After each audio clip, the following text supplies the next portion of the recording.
and I'm a holistic voice coach, and I teach people to sing. But I teach people to sing. I mean, I teach all sorts of people to sing, but largely I really, really enjoy teaching people to sing who've told me that they can't, or who don't think they can sing, or have had a bad relationship with their voice in the past. And there are so many people, as we know, on this planet who were given a bit of a bad time as a kid when somebody said something, and it tends to colour our whole experience of singing growing up. And it's the way that we identify vocally. I know that sounds a bit highfalutin, but it is what we do. We identify as someone who can either sing or not sing, and we all seem to have a story about our voice. So what I wanted to do first of all is just find out. I mean, I know some of you, but anyone that I don't know, if you fancy either sharing your sort of vocal identity or writing something in the chat to let me know if you've had a bad experience, or whether you're quite a confident singer and you're just here because you want to know a little bit more about what's going on. But feel free to chat away and let me know, or put your hand up and just say something. No? Oh, let's see. Oh, yes. Yay. I identify as someone who can't sing the C word, um, to the point that it is a family joke how terrible my voice is. And I would love to be able to belt out a song without cringing. Right. So when was the last time you tried that? I don't know actually. I do. I mean, if I'm by myself, I might. Um, yeah, if I'm by myself, but if I can hear myself, or if I'm in the presence of other people, yeah, I probably don't. I can't do it. Yeah, to the point that I it I start coughing if I sing. So which I think is it's almost like my throat is closing up. Hmm. Yeah, that affects a lot of people. Oh, I'm really sorry. You know, it's awful, isn't it, when we feel like that? Do you know why? Was there something that happened initially that got you feeling like that, or were you always like that? I think I don't come from a musical family, and yeah, probably at some point I was laughed at, and that was it, really. Yeah. Oh, well, thank you. Thank you for telling us. It's really important that we kind of identify our identity, if you know what I mean, that we actually get to think about, how am I as a singer? Do I sing? Am I a singer? Am I a not a singer? And then really get to grips with the story. Because quite often that identity is just something, not just, that minimizes it, but um, without us really looking into it, without us looking into the origin and looking into the truth of that, it's quite easy to wear that badge, you know, this is how I am, this is the sort of singer I am. And quite often, when we don't think we're good at something, as adults in particular, when we don't think we're good at something, we don't really pursue it, because we like to be good at what we're good at. We are good at what we're good at. And if we think there's a possibility that if we pursue this thing, it's just going to make us feel worse, or we're just going to end up down the same old rabbit hole of misery that we were in before, it does feel like a bit of an odd thing to put yourself through. Um, which is why I love people like you, um, because there's so much more to it than that. You know, there's so much more to singing than what we decide that we are. Annabelle, you wanted to say something earlier on. What was it? Were you going to share something? No, I was just going to say that you really, I mean, obviously I've been with Heather for a while, and she really helped me because I I actually enjoyed singing a lot and used to sing sort of out loud and, didn't mind who heard. And then somebody accused me of being sort of proud about my singing and showing off. And I just went, and it completely shut me down. So Yeah. with Heather's help, I have sort of, well, I sing at home anyway, belt it out under the shower and all that sort of thing. But I was interested, Heather, whether you did anything with regard to public speaking, and with the angst that's a different kind of of thing. Would that come under your? No, it's the same sort of thing, Yeah. really. I mean, the difference is that singing is tuneful and public speaking is less so. But it's the same mechanism. It's not that it's not tuneful either, but yeah, it's the same mechanism. And quite often we have the same thinking around our speaking as we do with our singing. We get an idea about what it should be like. We get an idea that we're not how we should be. That's the sh, in inverted commas. And yeah, a lot of it, as we have probably experienced, is to do with the thinking behind it, and experience and practice. All these things are experience and practice, but like anything, again, as I said before, if you don't think you're good at something, you're not very likely to practice it, because we tend to think we're just going to make matters worse. Why would I put myself through this, etc. But I mean, this is why I always say that singing and sport have got quite a lot in common, that there are techniques to it. The difference is that if you're not automatically brilliant at sport, you don't necessarily give yourself a bad time and call yourself names for it. It's just something that we tend to accept in society. If we want to get better at tennis, then we'll learn to play tennis. If we want to get better at golf, we'll get a golf coach, and we do the things to make ourselves better. We don't expect to wake up one morning and suddenly be brilliant at playing golf or tennis. But with singing, we tend to have this thing from an early age that if there's anything between us, our voice, and it being acceptable and desirable to other people, it's not worth having. And to that end, we tend to not pursue the sort of training or development, because why would we? We're just going to put ourselves in that terrible, embarrassing situation again in front of someone that we've paid a few quid to or whatever. So anyway, it's a long thing. But what I wanted to say about that was, with singing, everybody has a completely unique experience of their own instrument. But I don't think usually we think about it enough. We don't necessarily try and think about or spend much of our time trying to work out what it is we actually experience with singing, because it's that magical instrument. It's that fantastic instrument. We don't have to put it in a bag and try and get it on a plane. We don't have to worry about carrying it down the road. We've got it. It's part of us. It's part of our body. And yet we tend to have very anonymous relationships with our voices. We tend to assume, right, this is my voice and that's how it is, as if it was some sort of separate thing. And sorry. Oh, Leslie said it's wonderful to think I'm an instrument. You are an instrument. You are a perfect, wonderful instrument, all polished and shiny. But we tend to not think about ourselves as an instrument until we start looking in to the ins and outs of actually playing it. We need to learn to play this instrument. And in order to do that, it's useful to try and work out how we actually experience it. What senses are we engaging when we're using that instrument, and to what extent can we control the outcome of the sounds that we're making, because it's not the same for everyone. I, for instance, when I started looking into how I experience my voice, I realized that, I mean, obviously physically I can feel vibration and I can hear the sound and I can feel, parts of my body being activated when I sing. But also the way that I experience it is almost synesthetically. I see images. I have a lot of sort of metaphorical images going on in my head. As those of you who've worked with me before know, that sometimes in order to be able to teach voice and teach singing to people, we have to find a way of communicating what it is we're all experiencing. And often metaphors and imagery are a really good way of doing it, unless you're one of those people in the world who isn't able to visualize, in which case we go down a different pathway. But to most people, that tends to be a thing, that I could sort of mention an image of a boat or a surfboard moving along in a certain way, and people can recognize what it is that I'm seeing in my mind.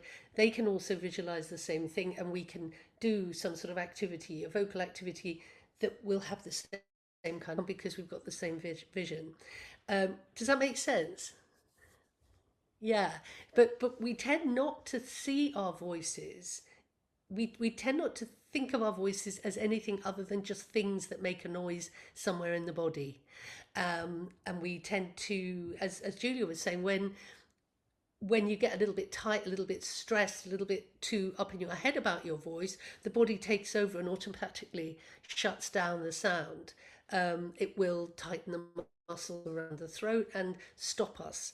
And the reason for that in many cases is we are very hardwired to not making fools of ourselves, or not making, not doing things that are going to end up with embarrassment or terrible things like that. Not that there's anything wrong with embarrassment, highly recommend it, but it's identifying what it is that's going on. And so for me, what I find the most useful thing with teaching people about singing, especially people who don't have much of a relationship with their voice to start with, is to strip it all back and go for the very bare bones of what the voice is, how we experience it, and then find little ways of altering those experiences by going through various exercises with breath, with sound, with vibration, with kind of playful noises, and just doing all the things. Have to take a few risks. The biggest risk you might take is making a fool of yourself, but let's just get that out the way first of all,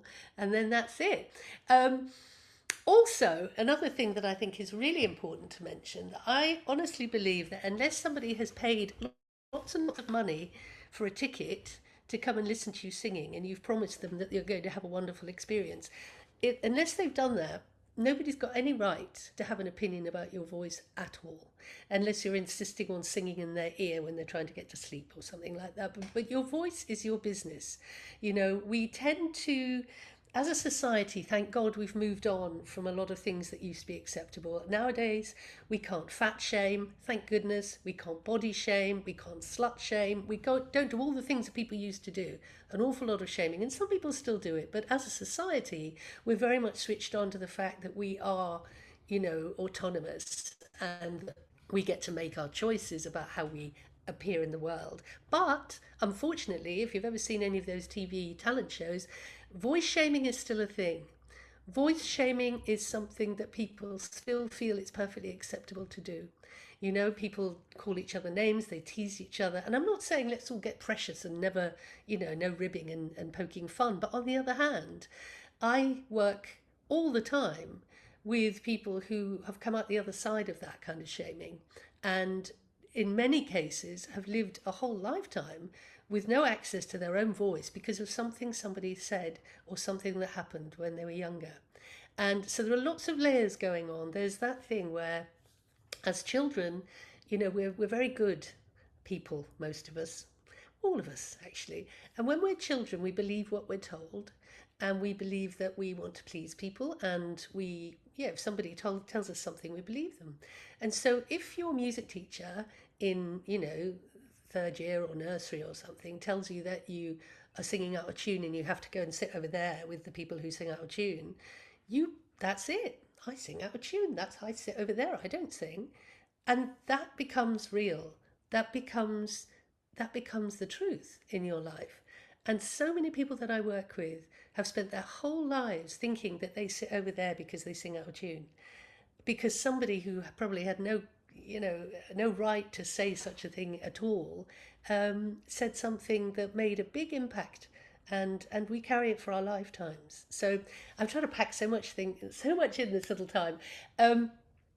One of the things that happens is that when people do reunite, if they do reunite with their voices when they get older and they think, hang on a minute, let me examine if that was ever true, it can be a huge catalyst to wonderful things. There's a lot of emotion there. Sometimes we grieve over, lost years where we could have been a singer, or opportunities that we missed or we feel that we might have missed. But on the other hand, we reunite with our voice, and we can take that on through our lives and feel really connected in a way that is more thoughtful perhaps than it would have been if we just always had the voice all along.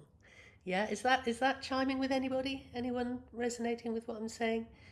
Yeah, do unmute and comment if I say anything that makes any sense, because I love to know if I'm making sense.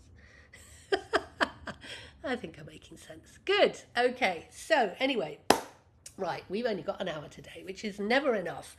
But what I'd like to do is to go back into the bare bones of what the voice is, really. And let's do a few things. Let's do a few things to feel what our voices feel like, and just see if we can get any liberation going, get any sound going, and start to feel, you know, a little bit more vocal, because we are all singers. Every single one of us, we sing. We sing every time we speak. We sing every time we make a remark. If you think about how many times in conversation there's music that we don't even notice. I mean, if you are agreeing with someone, for instance, you're talking to someone's telling you a story and you're going, or something particularly delicious, you might go, ooh, and all these sounds that we make are musical. We don't necessarily think of them as musical, but they're as musical as a song. Because we're moving through a whole range of motion. Music can help your English language learners, absolutely, absolutely. Music can be a fantastic way of helping people learn languages, and certainly the way that I mean, anyone who's done anything with me before knows that I'm obsessed with vowels. Obsessed with vowels, particularly Italian pure vowels.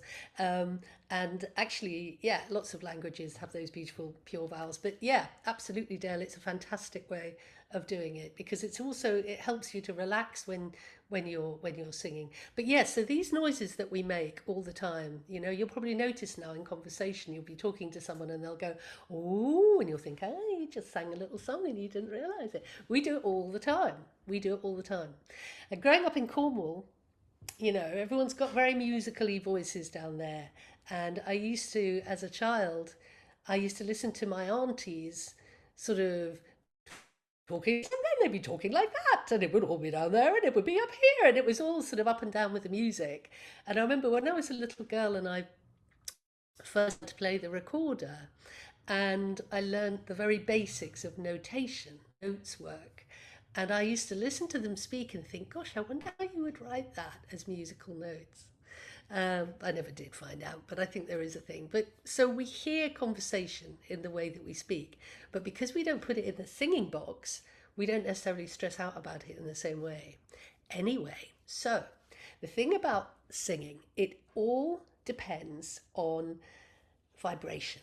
The whole of singing is vibration. The whole of creation is vibration. Everything's vibration, but voices in particular depend on it. So the little vocal cords, which are little bits of muscle that sit in here in the larynx, just literally vibrate, and they vibrate together and they make a sound. So all that needs to happen is we have to send air through and let this vibration occur, and then the vibration resonates through the body, and we are these instruments. We are speakers, we are amplifiers, we are this whole package of sound, and we don't even know it. But when you start to learn to be able to influence that, you know, it's very, very exciting. Anyway, so what I want to do, what's happening here? Okay, so there we are. Right, now the B word, breath work. Now I've got a bit of an issue with that.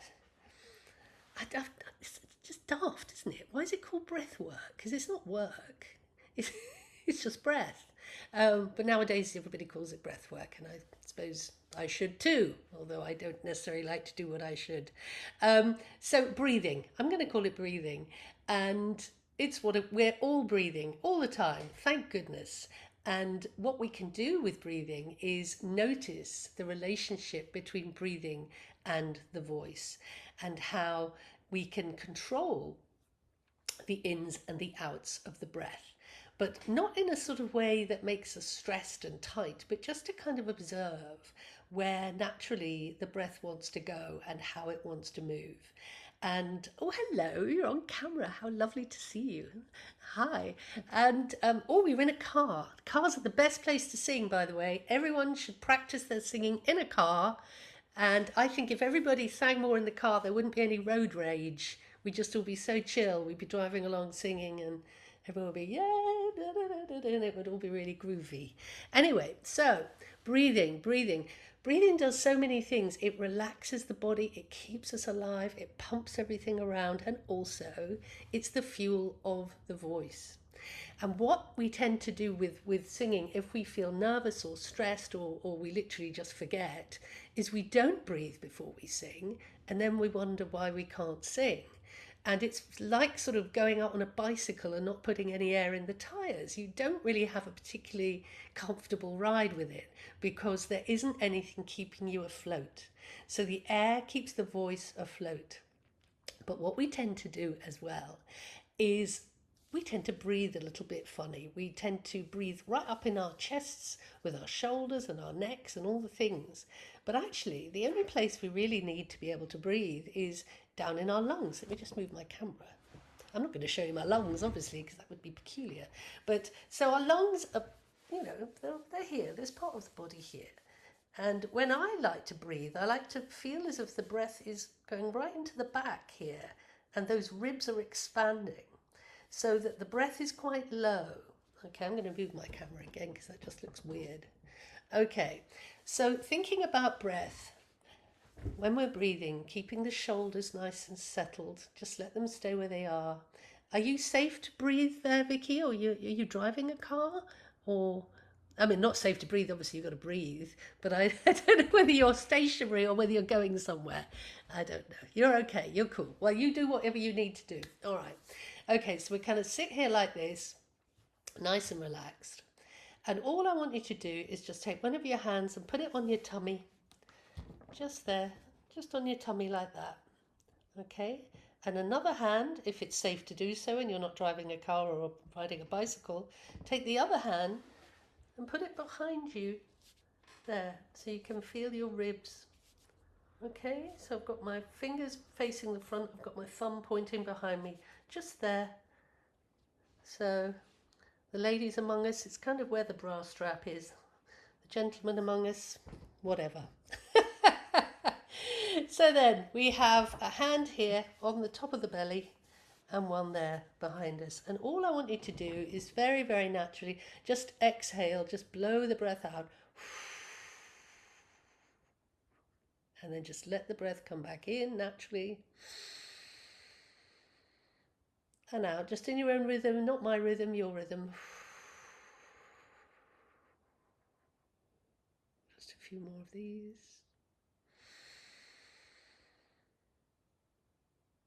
So just keep breathing and I'll keep talking. So as you're breathing, just go as far as you can. Just go as far out as you can with that breath. You can breathe out through the mouth, it doesn't matter. And just feel what is moving naturally. Feel if you can feel your ribs expand slightly at the back. It hasn't got to be anything dramatic. But all that's going on is the little balloons that we've got inside us, the little balloons of our lungs. They're just inflating and deflating gently with the air coming in and out. So we're kind of completely bypassing the chest. Because the chest really doesn't help with breathing very much. It just tends to make us stressed out if we're breathing too high. So everyone cool? So if that's okay, can you nod your head if that's working for you? Okay, I love these nodding heads. Excellent. Okay, so just, you don't have to keep your hands there if you don't want to, but just generally feel that that is where the breathing mechanism is in order to be useful. Okay, so the breath that we're using for singing is a lovely, rich breath. And this is beautiful to do when you're lying down on the floor as well. You could get yourself down on a yoga mat and just feel your belly rise and fall when you're breathing. And all I want you to do now is the same thing, but as you exhale, we're just going to make a little sound, and it doesn't matter what sound it is. So I'm going to breathe in and go like this. Ah. And then in again. Ah. So just notice you're putting sound on the out breath. It doesn't matter what kind of sound. You could be going ooh if you wanted, or anything at all, or ee, any sound, but we're surfing. So if that breath is a little metaphorical wave, okay, a little bit of seaside going on here. The breath is the wave, the sound is the little surfboard that's coming along and just riding out on the breath. And just see if you can take it as far as you can on the out breath. So we take the breath in. Ooh. And exhale completely, and then just let the breath come in naturally. So we don't actually have to be responsible for the in-breath. The in-breath happens when we're empty. You might want to pause it, whatever you want to do, because you might get a bit dizzy after a while. But just notice that you're in control of the out-breath. And then the in-breath is kind of happening by itself. Yeah? So this is what's going on. Is that making sense to everybody? So this is the singing mechanism is all about surfing. It's all about surfing out on the breath. So letting the breath be natural. This is also incredibly good for your nervous system. This kind of lovely concentrated breathing, the noticing of the breath in the body, so good for you. The vagus nerve loves it. The whole of the, was it the something sympathetic nervous system? How many shrinks have we got on board today? Quite a few. So you know what it is. It's the thingy sympathetic nervous system. Yeah. Anyway, so someone's writing it. Oh, yawning. Excellent. Oh, Louise, you sing your anger out in the car. No, that is actually really good. That's really good because you're singing it out. You're not having to ram your car into somebody else, are you? Singing is actually saving lives. That's what you're doing. Right. So it has many, many, many good things about it. Now, what I would like us to do now, we're going to take the sound a little bit further. So you can either do the conscious breath or just do this without the conscious breath. It doesn't really matter. But we're going to make some resonant sound. We're going to just, if you put one hand here on your chest and then put the other one on the back of your neck. Okay, so we're going to feel yourself resonate. And we're going to do this thing we called sirens, because it actually sounds like a siren, sounds like a ambulance or something. And we're going to make which is like an NG. So if you said the word sing and you're left with the at the end, it kind of is in the nose and the back of the mouth. Has everybody got their parasympathetic? Thank you, Vicky. So we're going So we've got that sound. Is everyone cool with that? If it's too difficult, just go with That's the same sort of thing. But the word is where you're going to feel more resonance in your face and the back of your neck. So what I want to do is I'm going to start doing that and go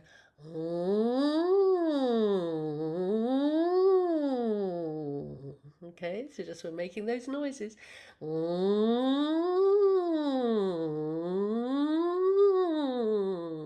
So who can feel resonance? Can you feel the resonance in the back of your neck and the chest, various places? And you might want to trace it. As you start moving the sound, you can feel it in different parts of your face, different parts of your body. So we're going to move around.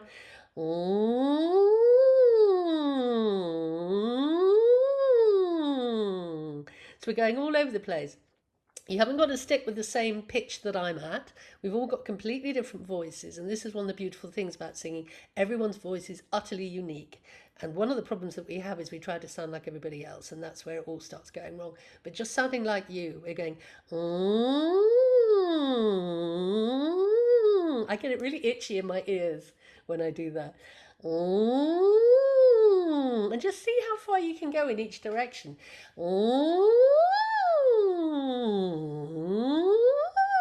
So we're just kind of squeaking around. You can't do any harm to your vocal cords doing this. It's a very protective thing.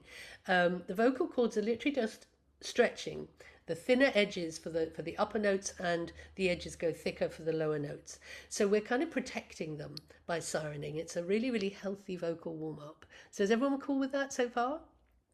Good. Okay, so now we're going to take it one step further and we're going to open up to an R vowel when or ooh or any vowel you want, but we're going to stop going and halfway through we're going to open. Let me show you.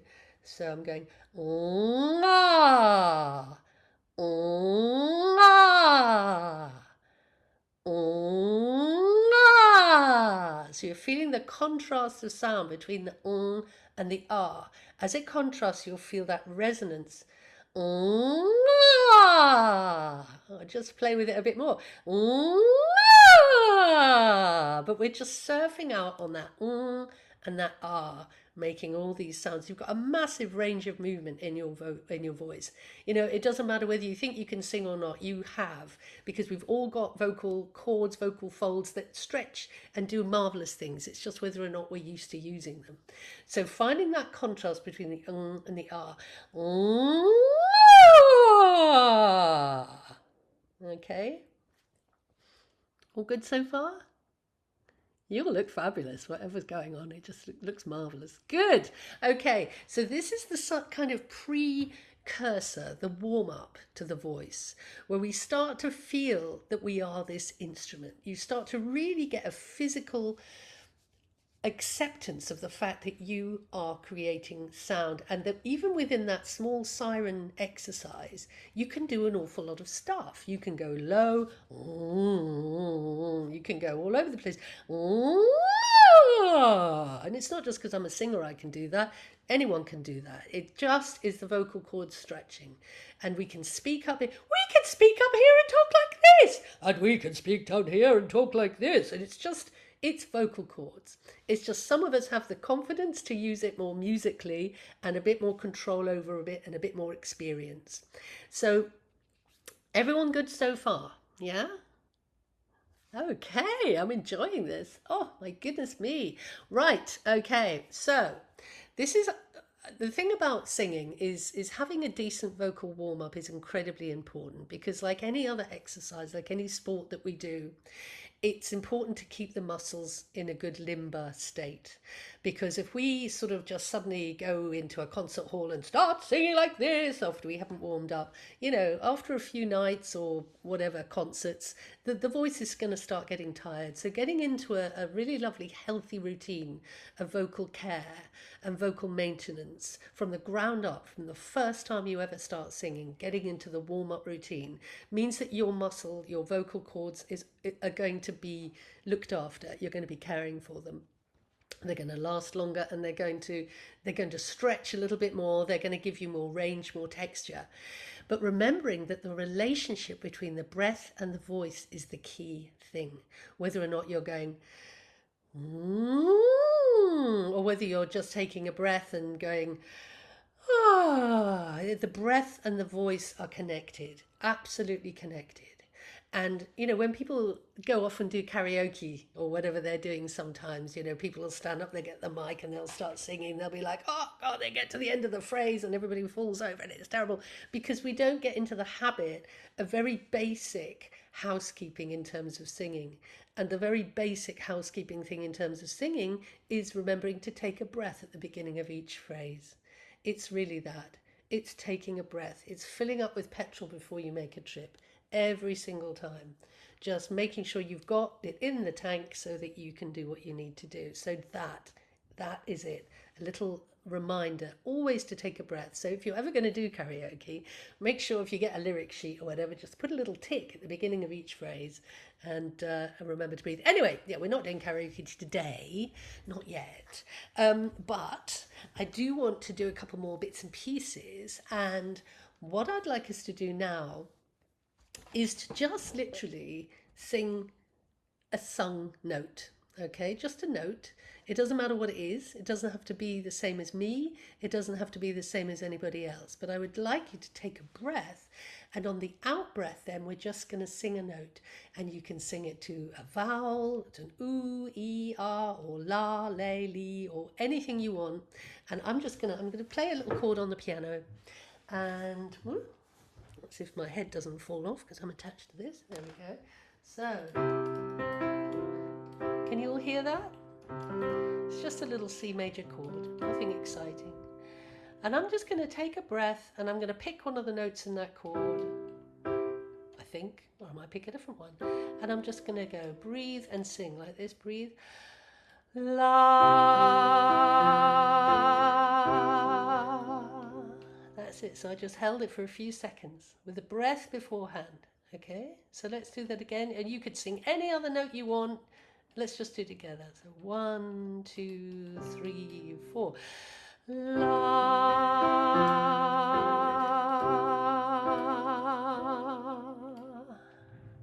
How does that feel? Everyone feel okay? Yeah? Good. Okay. Now try and pick another note in that chord, because this chord is, hello cat, is a collection of 3 notes together, a triad that harmonize. So I'm singing that one, or you could sing that one, or you could sing that one, or down there, da, da, wherever you want, okay? And I won't know. In fact, we could unmute and do it together, which would be even more fun. No, said Leslie. Yes, said Heather. No, okay, right. 1, 2, any note you want. La. So being like a little choir. Okay, and we're going to do that again. Remember, you breathe and you connect with the breath. Ready? Breathe. La.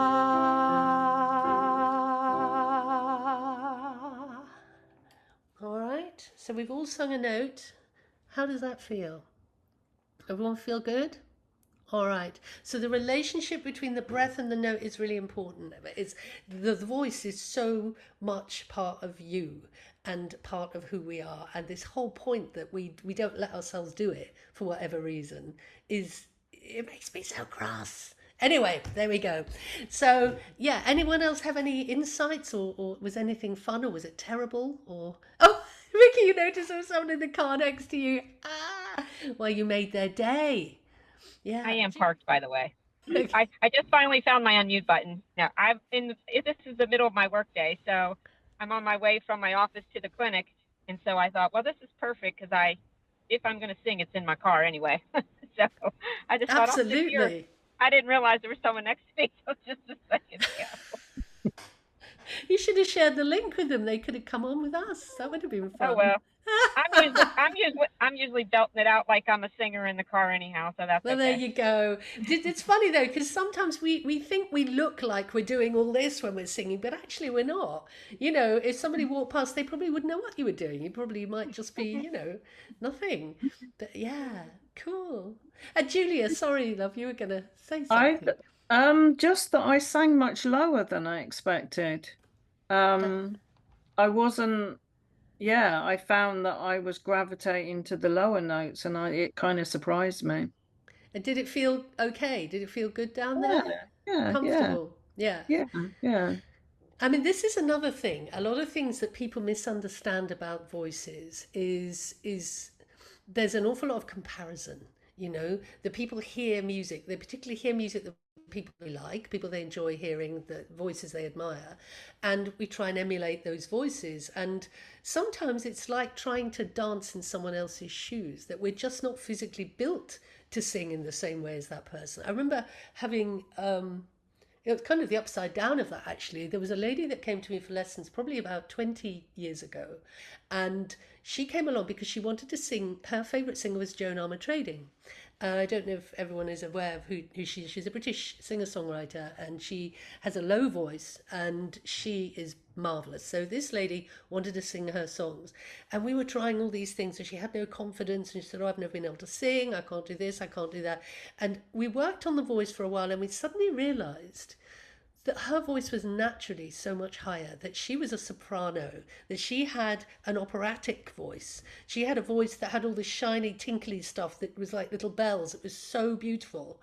And once she realised that, she wasn't going to be able to sing like Joan Armatrading, because she had a completely different instrument. It wasn't, not that we can't expand and, you know, change our instruments and change our ranges, but not knowing what our voice actually is to start with sometimes just makes us feel like we're wrong all the time. You know, I can't do that. I can't, well, I'm sorry, you know, I can't reach that because I'm not tall enough. It doesn't mean there's anything wrong with me. It's just that that's not the way it is. But yeah, we can expand the range. But anyway, so she still sings. 20 odd years later, she's been in choirs, she's sung in all sorts of things, and singing is such a massive part of her life once she unlocked what it was that she was actually dealing with. And got real about what was actually the truth for her. And yeah, like you, Julia, I mean, it may be that you feel comfortable there. Maybe, you know, you need to look at some songs in that kind of range that would feel easy for you to do, because it's about being easy and being authentic and finding where your voice sits. You know, we all, if you wrote a list of singers that you admired or that you liked or you wanted to sing like, there are so many different sorts. It's like I always say, you know, someone who was you know, casting for an operatic production probably wouldn't cast Tom Waits, you know, necessarily, because he's not got that sort of voice. But you know, and Placido Domingo probably wouldn't be singing, you know, jazz in a smoky bar. We've all got different voices and we all do different things. And yet sometimes people think, oh, well, if I can't sing like this person, then that means I can't sing. And actually, no, you need to find out what you sound like, what your voice wants to do. And that's where the beauty of it comes. And as soon as we start to learn to use our instrument in a healthy way, using the vibration of the body, using the breath, using that relaxation of the body and all those things and putting them together, trying to be a bit playful and maybe not worrying too much about making mistakes and making terrible noises, because we all do that. You know, sometimes in my group things, what I ask people to do in the first couple of minutes is just let's make as crap a sound as we possibly can. Just get it out the way. Everybody just do bum notes and squeaks and terrible, terrible noises. And then, you know what, we've done that. So it doesn't matter. And so we don't set the bar up here because after all, it's playful. It's communication. Yeah. Okay. Good. All right. So we've got... Well, we've only got a couple of minutes actually. So if anybody just wants to share anything or tell me anything that they'd like to, that they found useful or anything that's worked or not worked, then please let me know. I think how light and playful it is always the thing that I realised really drew me in, was that I'd made it so serious. Yes. And I just felt so tight about it. Yes. And you were so playful, and we made such silly sounds. And those silly sounds actually sounded musical to me. And I was kind of like, oh, Yeah. that's my voice. And Yeah. it's very much like Julia. I found when we were making the sounds against things, I was doing these really deep sounds and just enjoying where it was going. And it was like being a child again, just sort of, you know, exploring what I could do. So that's the thing that I love about this is how playful it is, how light-hearted it is.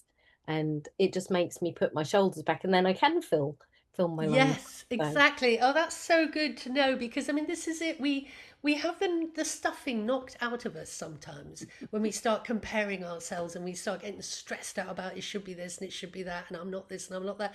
And it's making sound out of your body. You know, it's really silly. That's what it is. And, you know, you can make silly noises and all the rest of it, but ultimately it's your voice. It's nobody else's. And like I said before, unless someone has paid you £1 million for a ticket and you've told them you were going to sing, you know, something from an opera and you didn't, then they have no right to complain. So let's just get that out of the way to start with. And making sound is about you and your voice. And that's kind of what the whole point is. Yeah. Great. Oh, well, thank you so much for coming. And oh, what's that, Louise? My little brother said at one point that I sounded like a toad run over. Oh, Louise, that's so lovely. Thank you so much. Yes, please do come back. I will do some more of these. They're really, really useful to me to do. And Dale, lovely to see you in person as well, and everybody else, and Vicky. I just wanted to add, Heather, that the wonderful thing I found with you, and as Leslie says, because you make it so much fun, you find, I mean, if you can't sing and you're asked to sing, you tend to try to sing and you put effort into it. Whereas when you play like you just did and you just sort of say, make any noise and go up and down, and it's just sort of gives you some kind of freedom, you know, that trying to sing doesn't have. So thank you so much. Yeah. Well, thank you for telling me that. That's really important, because it's like breathing. You don't try to breathe. You breathe, you know, and you can maybe control a little bit of where it goes and when it happens, but you're not making yourself breathe. The air is doing that. It's coming into the body and doing that.